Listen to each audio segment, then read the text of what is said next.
ആദ്യമായിട്ട് പറയട്ടെ, ജനങ്ങൾക്ക് ഒരിക്കലും ഞങ്ങളെ അക്സെപ്റ്റ് ചെയ്യാൻ ബുദ്ധിമുട്ടുണ്ടെന്നത് സഹോദരന്റെ ചോദ്യത്തിൽ നിന്ന് ഒറ്റയടിക്ക് ഇങ്ങനെ നമുക്ക് ഒരിക്കലും അങ്ങനെ പ്രിവെന്റ് ചെയ്യാൻ സാധിക്കില്ല. ജനങ്ങൾ പലതരത്തിലാണ്. നമുക്ക് ഒരാളെയും ഒരു ജെൻഡറിനെയും ഇപ്പൊ ആണ് പെണ്ണ് എന്നുള്ള ഈ ഒരു സൊസൈറ്റിയിൽ ഒരിക്കലും ഒരു ട്രാൻസ്ജെൻഡറിനെയോ ട്രാൻസ് മെന്നിനെയോ ക്യൂർ മനുഷ്യരെയോ എല്ലാവരെയും അക്സെപ്റ്റ് ചെയ്യണമെന്ന് നമുക്ക് അടിച്ചേൽപ്പിക്കാൻ പറ്റില്ല. അതൊക്കെ ഓരോരുത്തരുടെ വ്യക്തിപരമായിട്ടുള്ള സ്റ്റേറ്റ്മെന്റുകളാണ്. അപ്പോൾ ഈ ഒരു ചിത്രത്തിന്റെ ഭാഗമാവാൻ ബട്ടർഫ്ലൈ 85 മൂവിയിലേക്ക് ബഹുമാനപ്പെട്ട പ്രശാന്ത് സാർ എന്നെ കാസ്റ്റ് ചെയ്യുന്ന സമയത്ത് ഞങ്ങൾ ഒരു ഫാമിലി പോലെ തന്നെയാണ് എന്നെ കണ്ടിരുന്നത്. ഇതിന്റെ അകത്ത് ഇവിടെ ലിംഗം എന്താ, ട്രാൻസ്ജെൻഡർ എന്താണ്, ട്രാൻസ്മെൻ ആണോ അല്ലെങ്കിൽ ബൈസെക്ഷൽ ആണോ, ഗേ ആണോ, ലെസ്ബിയൻ ആണോ എന്നുള്ളൊരു പാഷ്വാലിറ്റി ഒന്നും എന്നോട് സാറ് ചോദിച്ചിരുന്നില്ല. സ്വീറ്റിക്ക് പറ്റിയിട്ടുള്ള ഒരു ക്യാരക്ടർ എനിക്ക് തോന്നി, സ്വീറ്റ് ഇതാണ് സംഭവം, അല്ലെ കഥാപാത്രം ഇതാണ്, ജനങ്ങളിലേക്ക് നല്ലൊരു മെസ്സേജ് കൊടുക്കാൻ സാധിക്കും എന്നുള്ളൊരു വലിയൊരു കഥാപാത്രം എനിക്ക് അത് നല്ല എന്നെ സംബന്ധിച്ചിടത്തോളം അത് വലിയൊരു ഈ ഒരു സിനിമയിലെ വലിയ ഭാഗമാവാൻ എന്റെ ആദ്യത്തെ ചിത്രമായിരുന്നു. ഞാൻ അതിനുശേഷം 3ഓളം ചിത്രങ്ങൾ അഭിനയിച്ചു. ഇതെന്റെ 4ാമത്തെ മലയാള ചിത്രമാണ്. അപ്പോ അതിൽ ജെൻഡർ ഒരിക്കലും വിഷയമായിരുന്നില്ല. നമ്മളുടെ ഷൂട്ടിംഗ് നടക്കുന്ന സമയത്താണെങ്കിലും ഇതിന്റെ എൻ്റെ ക്രൂ അല്ലെങ്കിൽ ഇതിന്റെ ഓരോ അണിയറ പ്രവർത്തകരും പിന്നിൽ പ്രവർത്തിച്ചവരും മുന്നിൽ പ്രവർത്തിച്ചവരും എന്റെ ജെൻഡറിനെ ചോദ്യം ചെയ്തിട്ടില്ലായിരുന്നു, ഒരു ഡിസ്ക്രിമിനേഷനും കാണിച്ചിട്ടില്ലായിരുന്നു. നല്ലൊരു കഥാപാത്രം എന്നെ ഏൽപ്പിച്ചു. എന്റെ ഭാഗത്ത് നിന്ന് വന്ന ഞാനൊരു തിയേറ്റർ ആർട്ടിസ്റ്റും കൂടിയിട്ടാണ്, സ്കൂൾ ഓഫ് ഡ്രാമയിലാണ് പഠിച്ചത്. അപ്പോ ആ രീതിയിൽ അല്ലെ സാർ എങ്ങനെ ഉണ്ടായിരുന്നു, കഴിവൊക്കെ ഉണ്ടായിരുന്നോ? അപ്പോ എന്നാൽ കഴിയും വിധം നന്നായി ഇവരോടൊപ്പം തന്നെ നന്നായിട്ട് പ്രവർത്തിക്കാനും എനിക്ക് അഭിനയിക്കാനും ആ ഒരു വലിയൊരു ഓപ്പണിംഗ് ആണ് കിട്ടുന്നത്. ഇപ്പൊ ഞങ്ങൾക്ക് നേരിടേണ്ടി വരുന്ന ഈ അവഗണന, ഞങ്ങളെ പരിഗണിക്കപ്പെടുന്ന സാഹചര്യമാണ് ബട്ടർഫ്ലൈ ഗേൾ ഞങ്ങൾക്ക് തന്നത്. അപ്പോൾ അക്സെപ്റ്റൻസും ദൃശ്യതയും ഉണ്ടാവുന്ന ഏതൊരു പ്ലാറ്റ്ഫോമിലും നമ്മൾ നന്നായിട്ട് ഉപയോഗിക്കണമല്ലോ. അപ്പൊ അവിടെ ജെൻഡർ ആയിട്ട് എന്നെ ഒരിക്കലും ഡിസ്ക്രിമിനേറ്റ് ചെയ്തിട്ടില്ല. എന്ത് പറ്റി? ഒരു ചുമ ഉത്തരം കിട്ടിയപ്പോ ഒരിത്തിരി വെള്ളം കുടിച്ചോ? സർ, നമുക്ക് ഒരിക്കലും നമ്മൾ ഏത് മലയാളം സിനിമ എടുത്ത് നോക്കിയാലും ഇപ്പൊ മാധ്യമ സുഹൃത്തുക്കളായിക്കോട്ടെ, പൊതുതരത്തിലാണെങ്കിലും ആയിക്കോട്ടെ, നമുക്ക് 3 തരം ഐഡന്റിറ്റി ആണ്: സ്ത്രീ, അതുപോലെ പുരുഷൻ, അതുപോലെ ട്രാൻസ്ജെൻഡർ എന്ന്. അപ്പൊ നമ്മൾ ഉറപ്പായിട്ടും ഇപ്പൊ ഒരു അവാർഡിനാണെങ്കിലും നമ്മളെ പരിഗണിക്കുമ്പോൾ മസ്റ്റ് ആയിട്ടും ട്രാൻസ്ജെൻഡർ വുമൺ അല്ലെങ്കിൽ ട്രാൻസ്ജെൻഡർ മനുഷ്യരായിട്ട് പരിഗണിക്കുള്ളൂ. അപ്പോൾ ട്രാൻസ്ജെൻഡർ ആവുന്നതിന് പറയുന്നതിൽ എനിക്ക് അങ്ങനത്തെ വ്യക്തിത്വം അങ്ങനെ ബുദ്ധിമുട്ടൊന്നും തോന്നിയിട്ടില്ല. സ്വീറ്റായിട്ട് ഇത്രയും നാളായിട്ടും ഏറ്റവും നല്ലൊരു സുഹൃത്തായി, ഏറ്റവും നല്ല സിനിമയിൽ ഒരു സിറ്റുവേഷനിൽ പോലും എനിക്ക് എൻ്റെ അമ്മയായിട്ട് ഫീൽ ചെയ്യുകയും അത് എന്നെ വല്ലാണ്ട് ടച്ച് ചെയ്യുകയും ഒരു ഒരു ഒരു ഒരു കുറച്ച് സമയത്തേക്ക് എനിക്കത് വല്ലാത്തൊരു ഫീല്, ഇമോഷണലി ഞാനൊന്ന് വീക്കായി പോവുകയൊക്കെ ചെയ്തിട്ടുണ്ട്. അത് സ്വീറ്റ് ചെയ്യുന്ന സ്ത്രീ എനിക്ക് തന്നിട്ടുള്ള ഒരു സ്പേസിൽ നിന്നാണ് ആ ക്യാരക്ടറിന് ആ സമയത്ത് അങ്ങനെ സംഭവിച്ചതെന്നുള്ളത് തന്നെയാണ് ഞാൻ മനസ്സിലാക്കിയിട്ടുള്ളത്. ഇത്രയും നാളത്തെ സ്വീറ്റ് ആയിട്ടുള്ള ഒരു അടുപ്പത്തിൽ നിന്ന് അല്ലെങ്കിൽ ആ ഒരു കൂട്ടിൽ നിന്ന് ഞങ്ങൾ രണ്ടുപേരും ആ രീതിയിൽ തന്നെ അങ്ങോട്ടും ഇങ്ങോട്ടും റെസ്പെക്ട് ചെയ്യുകയും സ്പേസ് കൊടുക്കുകയും സംസാരിക്കുകയും പല മാറ്ററുകളെ പറ്റി സംസാരിക്കുകയും പല രീതിയിൽ സപ്പോർട്ട് ചെയ്യുകയും സ്നേഹിക്കുകയും ഒക്കെ ചെയ്തിട്ടുണ്ട്. അവിടെ ഒന്നും എനിക്ക് വേറൊരു ഡിസ്ക്രിമിനേഷനും അനുഭവപ്പെട്ടിട്ടില്ല. സ്വീറ്റി പറഞ്ഞത് ഞാൻ പ്രൗഡായിട്ട് തന്നെയാണ് സ്വീറ്റി എനിക്ക് ഏറ്റവും അടുത്തൊരാളാണെന്ന് പറയുന്നത്. ഇതൊരു ഇതൊരു ഉണ്ടാക്കിയ കഥകളോ അല്ലെങ്കിൽ ഇതിനു വേണ്ടിയിട്ടുള്ള കഥകളൊന്നും അല്ല. ശരിക്കും ഈ എന്താ പറയുക, നമ്മൾ ട്രാൻസ്ജെൻഡർ മനുഷ്യരിലേക്ക് വീണ്ടും വരികയാണ്. ഇതെല്ലാം ഞങ്ങളുടെ അവസരങ്ങളും അല്ലെങ്കിൽ അവസരങ്ങൾ നിഷേധിക്കപ്പെടുകയും അല്ലെങ്കിൽ ഡിസ്ക്രിമിനേഷൻ പെട്ട കാര്യങ്ങളൊക്കെയാണ് പറയുന്നത്. ഞാൻ പല ജിമ്മുകളിലും ഹെൽത്ത് ക്ലബ്ബുകളിലും പോയിട്ടുണ്ടായിരുന്നു. എങ്ങനെ? അപ്പൊ എന്നോട് പറഞ്ഞിട്ടുണ്ട്, ജിമ്മിന്റെ പേരൊന്നും പറയുന്നില്ല, കൊച്ചിയിലെ പല ക്ലബ്ബുകളിലും, ഞാൻ താമസിക്കുന്നത് പാലാരിവട്ടം നമ്മുടെ ചക്കരപ്പുറം ഭാഗത്താണ്. അപ്പൊ ആ സമയങ്ങളിലൊക്കെ ഹെൽത്ത് ക്ലബ്ബുകളിലൊക്കെ പോകുമ്പോൾ പറഞ്ഞിട്ടുണ്ട്, ഇങ്ങനെ അന്നേരം ഇത്രയും വിസിബിലിറ്റി ഒന്നും വന്നിട്ടില്ല. അന്നേരം പറഞ്ഞിട്ടുണ്ട്, താനും ട്രാൻസ്ജെൻഡർ ആണ്, ഇവിടെ പല ആൾക്കാർക്കും ബുദ്ധിമുട്ട് വരാറുണ്ട് താൻ വരുന്നതുകൊണ്ട്, അപ്പൊ അതുകൊണ്ട് താൻ വേറെ ഏതെങ്കിലും ജിമ്മ് നോക്ക്. വഴക്കായിട്ടല്ല, അവര് ഓപ്പൺ ആയിട്ട് പറഞ്ഞിട്ടുണ്ട്. അങ്ങനെയാണ് ഞാനൊരു ഓപ്പൺ സ്പേസ് കണ്ടെത്തിയത്. അങ്ങനെയാണ് കലൂർ സ്റ്റേഡിയം കണ്ടെത്തുന്നത്. ഓടാനും നടക്കാനും നമുക്ക് അവിടെ ആരുടെയും അനുവാദം ഒന്നും വേണ്ടല്ലോ. അങ്ങനെയാണ് ഞാൻ എൻ്റെ ഒരു വേറൊരു ജിം ട്രെയിനറിനെ അവിടെ വെച്ച് പരിചയപ്പെടുന്നു. അദ്ദേഹം ഓപ്പൺ ആയിട്ട് ഞങ്ങളെ ജിം ട്രെയിനിങ്ങിന് അവിടെ കലൂർ സ്റ്റേഡിയത്തിൽ രാവിലെ ഞങ്ങൾ എല്ലാവരെയും ട്രെയിൻ ചെയ്യുന്നുണ്ടായിരുന്നു. അദ്ദേഹത്തിന്റെ കീഴിൽ ഒത്തിരി ആർട്ടിസ്റ്റുകളടക്കം ഇപ്പൊ സാറ് പ്രൊഡ്യൂസർ ആയിട്ടുള്ളവരും ഫിലിമിൽ വർക്ക് ചെയ്യുന്നവരും അങ്ങനെയുള്ള പല മേഖലകളിൽ ആൾക്കാരുടെ കൂട്ടത്തിൽ ഞാൻ ജോയിൻ ചെയ്തു. ഓപ്പൺ ജിം ആയിരുന്നു അവിടെ വെച്ചിരുന്നത്. അങ്ങനെ അദ്ദേഹം ആ ജിം ട്രെയിനറിലൂടെയാണ് ഞാൻ പ്രശാന്ത് സാറിലേക്ക് എത്തുന്നതും ധന്യയിലേക്ക് എത്തുന്നതും. ഇവരും അവിടെ ഉണ്ടായിരുന്നു. അതിനുശേഷം ആ ബന്ധം ഞങ്ങൾ പലയിടത്തും ഭക്ഷണം കഴിക്കാൻ പോവായിരുന്നു. വർക്ക്ഔട്ട് കഴിഞ്ഞതിന് ശേഷം ഞങ്ങൾ പ്രഭാത ഭക്ഷണം കഴിക്കാൻ പോവായിരുന്നു. എല്ലാ ഞായറാഴ്ചകളിലും എനിക്കൊരു വലിയൊരു ഓപ്പൺ അപ്പ് കിട്ടി. മീൻസ് അക്സെപ്റ്റൻസ് ആണല്ലോ, പരിഗണനയാണ് ഏറ്റവും വലുത്. ബീച്ചുകളിൽ പോവായിരുന്നു ഞങ്ങൾ, പല സ്ഥലങ്ങളിലും ഭക്ഷണം കഴിക്കാൻ എല്ലാം നമ്മുടെ വീട്ടിൽ വന്നിട്ട് ഇവരെ കൂട്ടിക്കൊണ്ട് പോവായിരുന്നു, ഇവരുടെ കാറിൽ തന്നെ. അപ്പൊ അതൊരു എന്നെ സംബന്ധിച്ചിടത്തോളം എനിക്കതൊരു വലിയ സന്തോഷമായിരുന്നു ഇവരെല്ലാം ചേർത്ത് പിടിക്കുമ്പോൾ. ആ ഫ്രണ്ട്ഷിപ്പിലൂടെയാണ് ഞാൻ ഈ ഒരു സിനിമയിലേക്ക് കൃത്യമായിട്ട് എത്തുന്നത്. സർ, ഒരുപാട് മാറ്റങ്ങളുണ്ട്. പക്ഷെ ഏറ്റവും കൂടുതൽ എനിക്കിപ്പോ പറയാനുള്ളത്, ഇപ്പൊ ഈ സിനിമയുടെ ഭാഗമായിട്ട് ഈ ഒരു അക്സെപ്റ്റൻസ് നമുക്ക് തരുന്നത് ഈ ഒരു പ്ലാറ്റ്ഫോമിലൂടെ പറയുന്നതും, ഞങ്ങളെ പരിഗണിക്കപ്പെടുന്ന സമയത്ത് തന്നെ ഞങ്ങൾ ഇതുപോലെ തന്നെ ഒരുപാട് ഡിസ്ക്രിമിനേഷൻസ് ഇപ്പോഴും ഞങ്ങളിങ്ങനെ ഇത് മൈഗ്രേറ്റ് ചെയ്യപ്പെടുന്ന ഒരു വിഭാഗത്തിൽ ഇപ്പോഴും ഉണ്ട്. അത് പല പല പ്രശ്നങ്ങളിലൂടെ ഇപ്പൊ കടന്നുപോയിക്കൊണ്ടിരിക്കുകയാണ്. എന്ന് വെച്ചാൽ പല ജെൻഡറിലും ഇവിടെ നിൽക്കുമ്പോൾ ഈ സിനിമാ മേഖലയിലായിക്കോട്ടെ അല്ലെങ്കിൽ പല മേഖലകളിലായിക്കോട്ടെ ഞങ്ങൾ മിസ്യൂസ് ചെയ്യപ്പെടുന്നു. ട്രാൻസ്ജെൻഡർ വുമൻസ് മിസ്യൂസ് ചെയ്യപ്പെടുന്നു.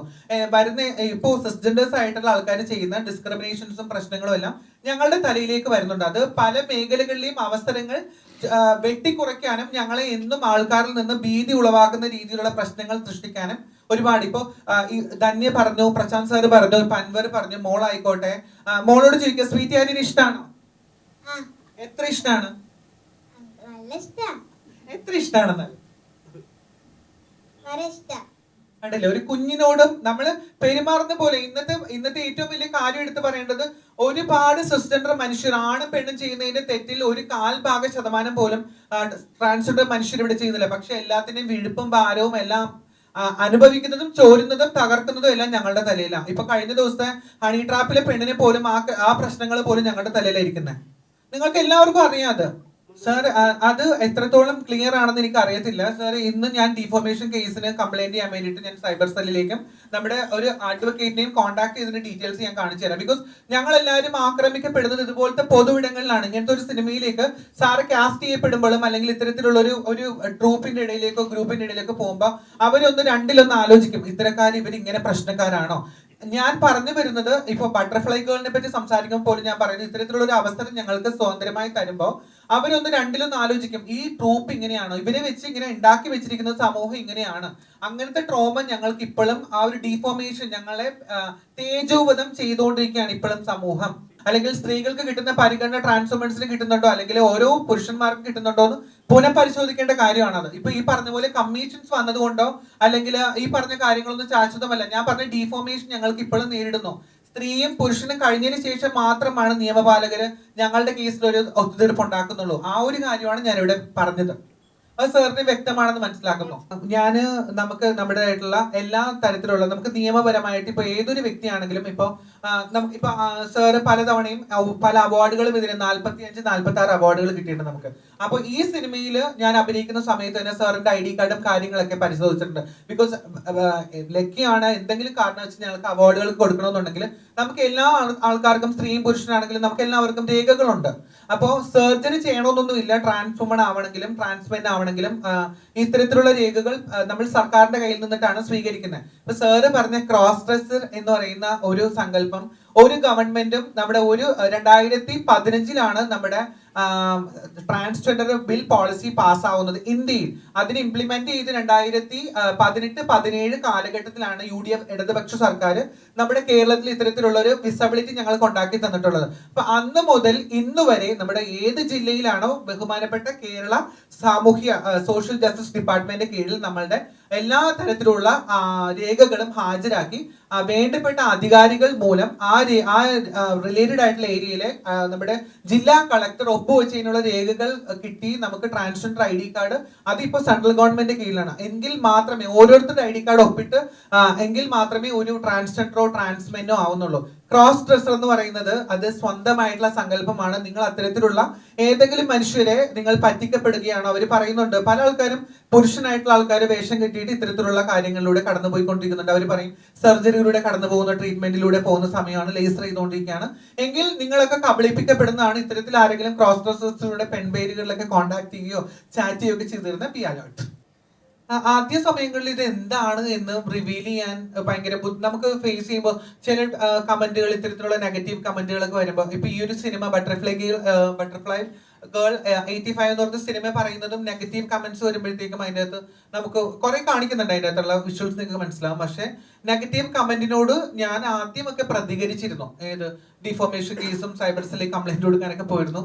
പിന്നെ എനിക്ക് തോന്നി ഞാൻ വളരാനുള്ള വലിയൊരു മോട്ടിവേഷൻ ആണ് ഈ ഒരു നെഗറ്റീവ് കമന്റ് എന്നുള്ള ഒരു റിയാലിറ്റി എനിക്ക് മനസ്സിലായി തുടങ്ങി.